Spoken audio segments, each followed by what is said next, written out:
In case you haven't noticed, we're in the midst of a once-in-a-generation extinction-level event as electrification and hybridization permanently change Australia's top-selling vehicle charts. And new brands, well, they're making a bigger impact than ever before. Perhaps it's no coincidence then that BYD has named its first ute the Shark 6. It's a new apex predator designed specifically to show the ute market isn't safe from the tides of change. But is it more than just an aggressive name wrapped in a controversial and fully hybrid package? Well, to see what we found out, keep watching. The BYD Shark 6 launches in Australia in just one all-wheel drive variant, priced at just under $60,000 before on-road costs.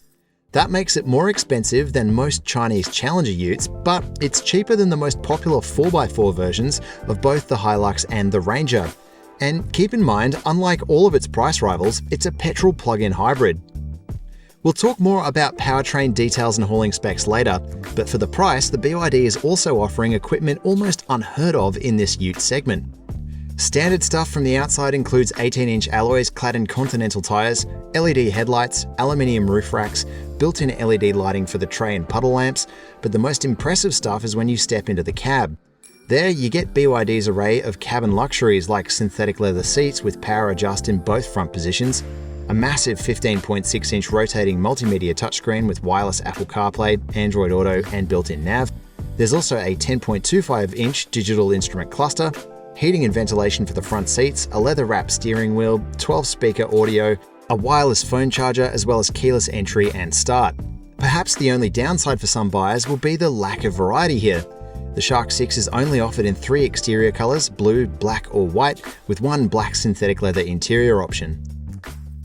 Now, while there's a lot of competition in the passenger car space for all these sorts of cabin luxuries and high-end software, in the ute space, there's nothing like the creature comforts that are offered here in this BYD.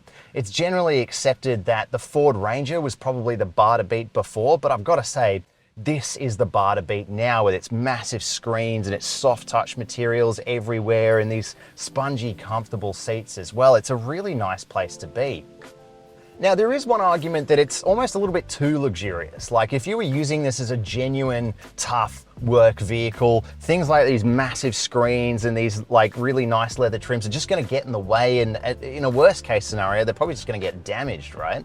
And I think there's probably sway in that argument, but I think it's also worth remembering that now, a ute is genuinely a dual-purpose vehicle for a lot of families. They're almost primarily buying one of these things to be a family car, and then it's got a secondary purpose as either a work vehicle or as a recreational off-road vehicle. And I think those buyers, they're who this vehicle really is going to appeal to.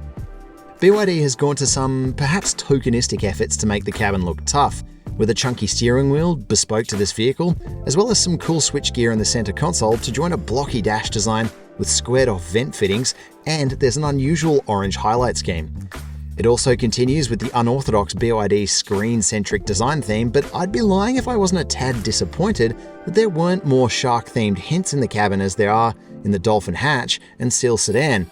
Perhaps a display of how seriously BYD is taking this whole ute thing.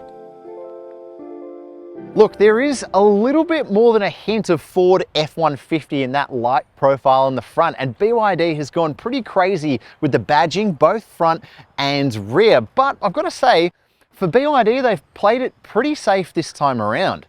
The boxy theme defines this car from the outside, and it certainly looks more imposing and complete in the metal than it did to me in the pictures. Talk about tray dimensions, load capacities, off-road angles, all those things like that shortly. But with practicality, we'll just start here in the cabin. And just like everything else in this car, a passenger car focused sort of approach has been taken rather than a more rugged commercial vehicle approach like we usually see in something like a Hilux or Ranger.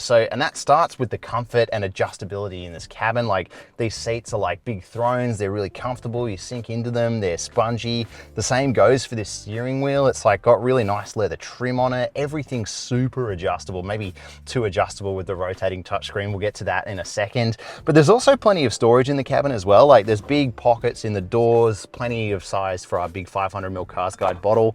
Same goes for these two ones with adjustable ridges in the center console here. There's these grab handles here and here, so it's really easy to get in and out of this thing because it is quite tall. Wireless charging up front, plenty of adjustability for the vents, like a cool kind of button-clad console here, which I really like, and a really deep console box as well, because you don't have a big old transmission going through here either underneath the cab. Also, you've got some interesting little storage bays over on the passenger side. You've got a rather large glove box as well. That's nice to see. But all in all, this is like a really sort of versatile cabin. I quite like it. I wasn't expecting this level of sort of comfort and practicality in here. It's quite nice. What might make or break it for a lot of buyers though is going to be these screens. So yes, they look amazing. Yes, there's nothing like it in the Ute class. However, I will say that for a start, especially with the stock software, it's just a bit information overload. I see something similar in like Mercedes-Benz cars where like there's so many little bits of information on this tiny little screen here that it's like, wow. And you can sort of shuffle through a bunch of things, and some of them are good and some of them aren't so useful, but it's a sort of a typical thing with Chinese cars and software. Like they get some things really right and some things not so right, even though there's such a big screen focus in the cabin here. Other things that are quite good is Apple CarPlay. Because the screen's big but the resolution's quite low, the like sort of touch panel parts of Apple CarPlay is really easy to use while you're on the go. But on the flip side, what is really annoying is most of the climate functions are primarily adjusted through the touchscreen. That's something that we always hate. We like to see physical buttons. There is a shortcut to just turn the aircon on or off, which is nice to have, like a physical button. And there's also a volume dial in this center console.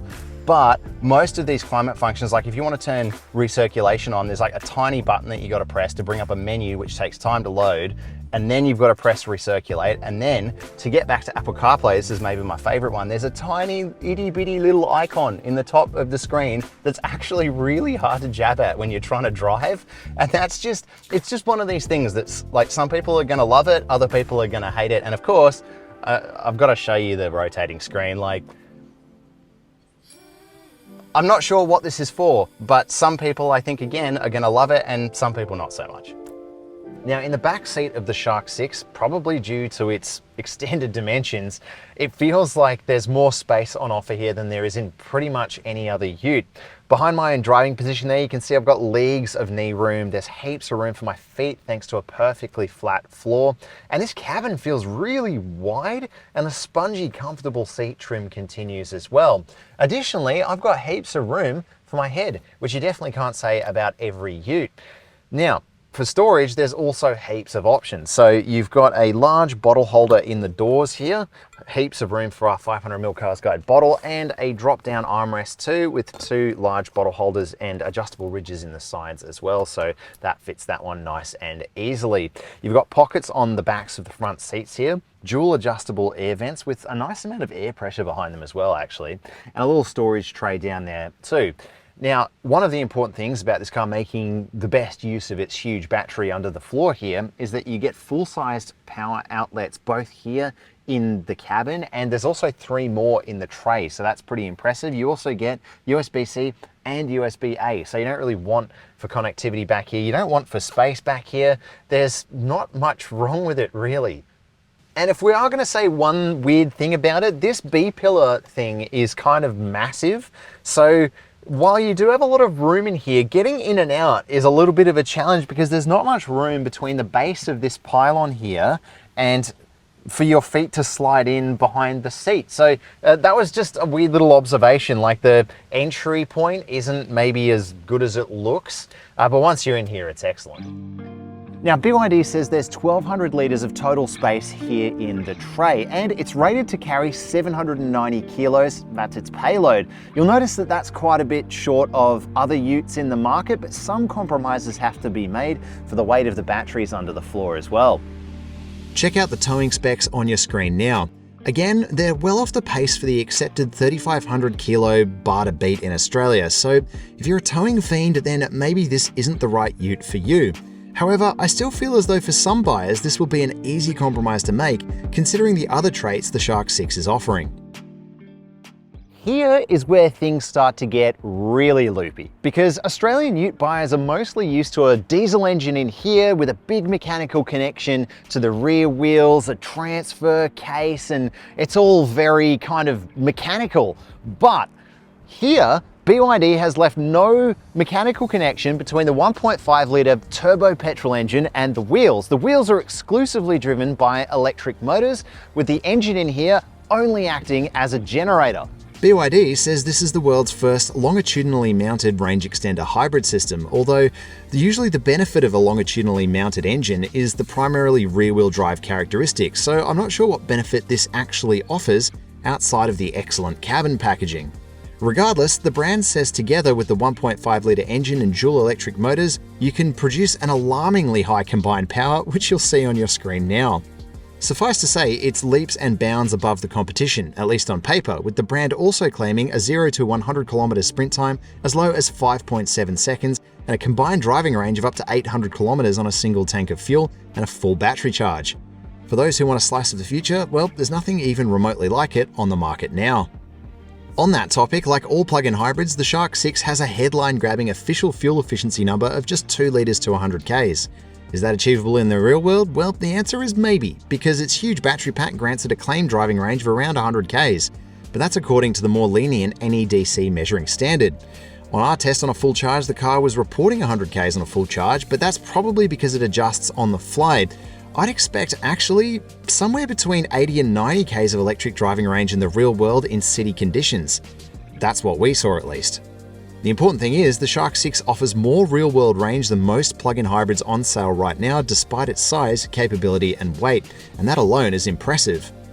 Of course, if you've got a relatively large battery, charging becomes important, and it's a mixed bag here. Unlike most plug-ins, the Shark 6 offers a fast DC charging connection, and that allows you to top up from 10 to 80% in around half an hour. I saw 20 to 100% in just over 40 minutes.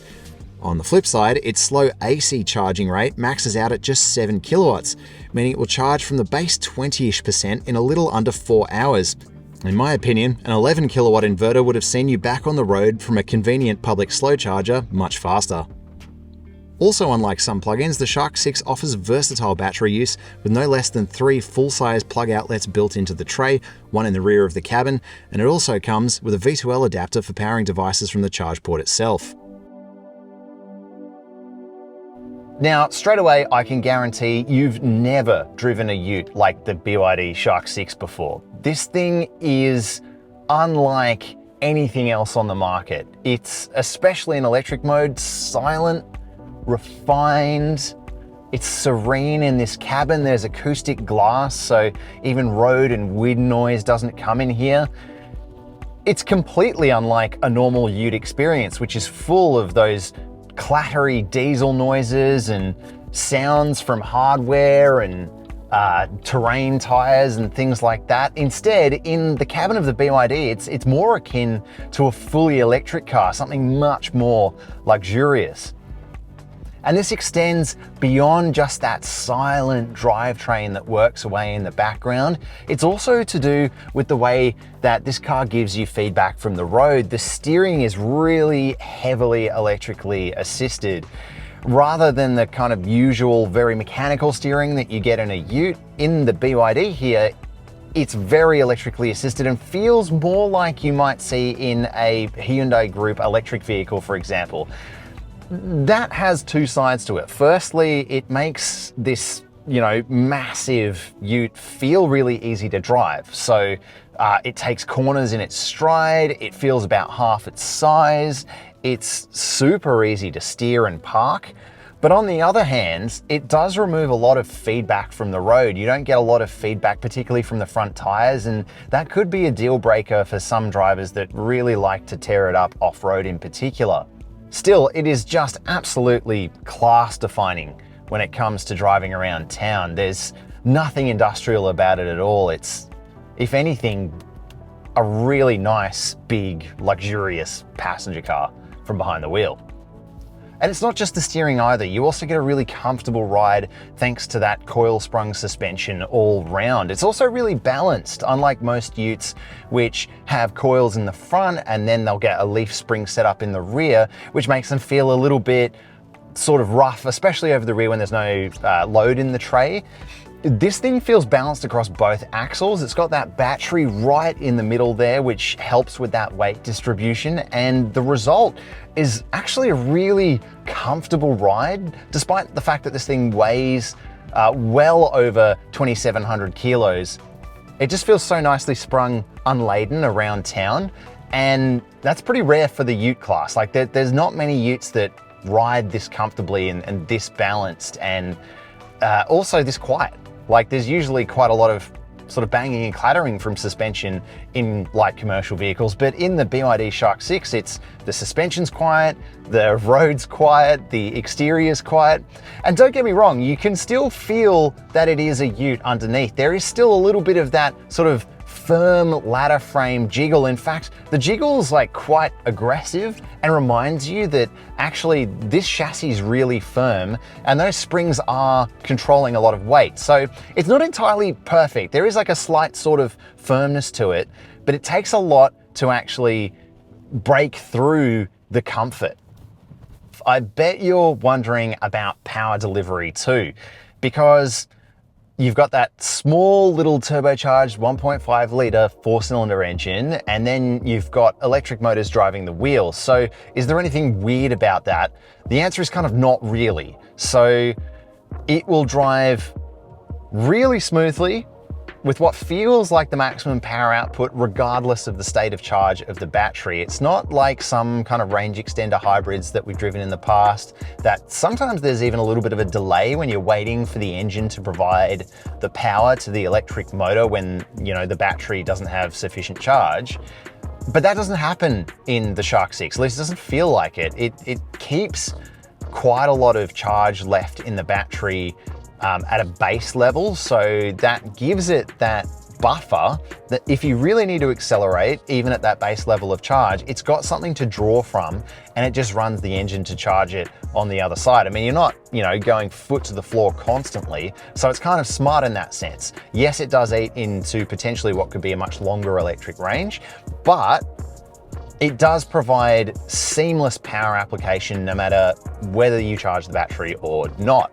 And again, that's a really nice, smooth power application as well. And it's quick and instant, unlike most utes which have to wait for turbo lag or their diesel engines to start up with a stop-start system.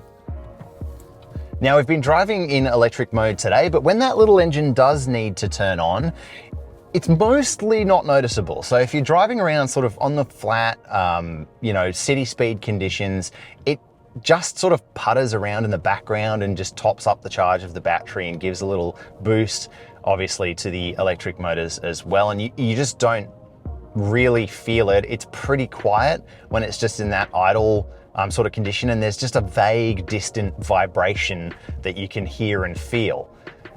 But when you're driving up a hill and you're at that low state of charge, it does have a bit of a shrill tone which breaks through into the cabin, but I don't think that you're really going to notice that much. I mean, I'd say it's pretty rare that you're going to be constantly driving up a hill when you've got the battery completely depleted. So I don't think that it's as big a deal as like it could be. Like this could be a really noisy, shrill little engine all the time, considering the weight and the power requirements of the Shark 6, but it's not.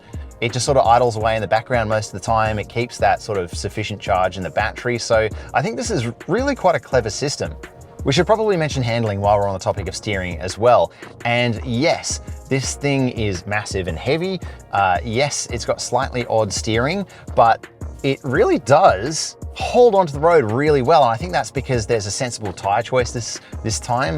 You know, BYD have made some errors before in the OEM tire they've provided from the factory, but these are Continental tires, and not only do they provide heaps of sidewall for that gravel driving, but they're also grippy enough to like hold on to the road when you really need it. And that's helped along as well by the absolute weight of the batteries under the floor here that help it cling to the road, and that balance with the suspension too.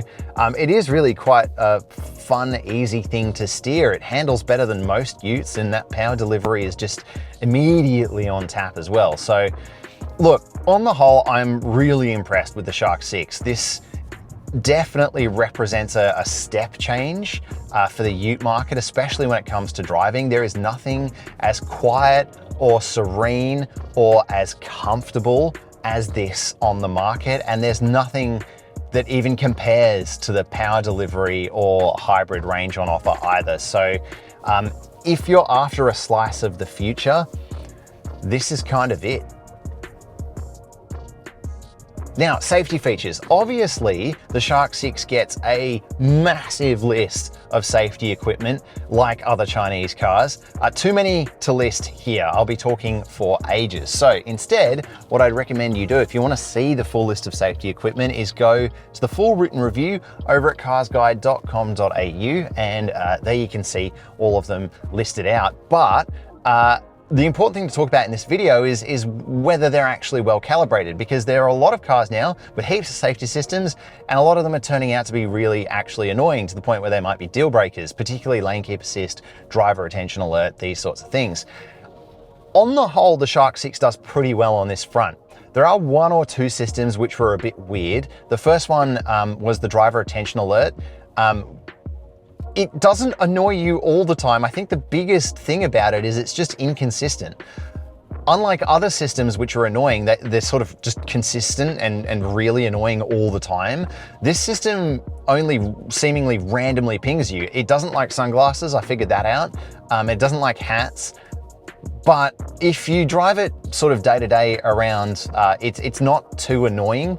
I did find the driver monitoring a bit ironic in that most of the time it would ping me because I was adjusting the touchscreen based climate functions. So I found that quite funny. Now on the warranty front, you get 6 years and 150,000 kilometers of coverage, which is a little different to the usual 5 years and unlimited kilometers that we see on most of this car's rivals. And then when it comes to the battery, you get 8 years and 160,000 Ks, which is pretty much the industry standard. And finally, when it comes to servicing, you need to service this car once every 12 months or 20,000 Ks, apart from an initial 6 monthly or 3,500 K run-in service, which you also have to pay for. The service schedule extends all the way out to 11 years or 220,000 Ks, with most scheduled servicing costing just $360 per visit. However, there are some stings along the way, with the 40,000 kilometer service costing $788 and the 80,000 kilometer service costing a whopping $1,727 in a single visit. All said and done, the Shark 6 will cost you an average of $778 per year for the life of the warranty, which is surprisingly expensive for a vehicle with a primarily electric drivetrain. So make no mistake, this isn't the toughest ute out there when it comes to payload or hauling specs, and it really has a lot of work to do to prove itself against its more established rivals with fan bases who really believe in how tough those products are. But what the BYD Shark 6 really offers is something completely different. It turns the whole ute formula on its head and offers an honest, large electric driving range, class-leading fuel efficiency, crazy refinement in the cabin, really nice packaging as well. This is something truly different, and in that, the Shark 6 is offering revolution rather than evolution. Would you take a chance on the Shark 6 over something like a Hilux or Ranger?